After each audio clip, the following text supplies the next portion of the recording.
என்னையா பண்ற? ரீல்ஸ் பாக்குறேன்டா. ரீல்ஸா? இன்னும் நான்லாம் இன்ஸ்டாகிராம் அன்இன்ஸ்டாலே பண்ணிட்டேன். ஏன்டா? ஏன் பண்ணனா? யோ இந்த ரீல்ஸ் பாக்கும்போது ஸ்வைப் பண்ணிக்கிட்டே இருக்கும்போது ஒன்னே அறியாம இப்ப போட்ட மசாய் இப்போ போட்டு பசா. அதான் ஏன் அந்த மயக்க நிலைக்கு கொண்டு போயிரு. ஏய் அது ஹிப்னோடைஸ்டா. அது அது ஆயிட்டு ஒன்னு அறியாம அந்த பாத்தியா என்கிட்ட பேசிக்கிட்டே இருக்கும்போது உன் கைய ஸ்வைப் பண்ணிக்கிட்டே இருக்க பாரு. ஒரு எக்ஸாம்பிள், நீ வந்து இன்ஸ்டாகிராம்ல ரீல்ஸ் பாத்துட்டே இருப்ப, திடீர்னு ஒரு பேஜ் வரும், அது உனக்கு தெரியாம நீ ஃபாலோ பண்ணிருப்ப.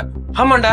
நீ பாத்துட்டு என்ன இந்த பேஜ் நான் ஃபாலோ பண்ணவே இல்லையே அப்படின்னு சொல்லிட்டு அன்ஃபாலோ பண்ணுவ. பாத்திருக்கியா? கரெக்டா சொல்ற நீ. இதெல்லாம் அந்த இப்போபோட்டமஸ் அந்த இதுல வர்றதுதான் தெரியுமா உனக்கு? நான் சொல்றேன், வேமா அன்இன்ஸ்டால் பண்ணிரு, அடிக்ட் ஆயிருவ நீ எல்லாம் பாத்துக்க. இப்ப அன்இன்ஸ்டால் பண்ணிட்டா. மச்சான் காப்பாத்திட்டானே. என்னடா பண்ற? ஷார்ட்ஸ்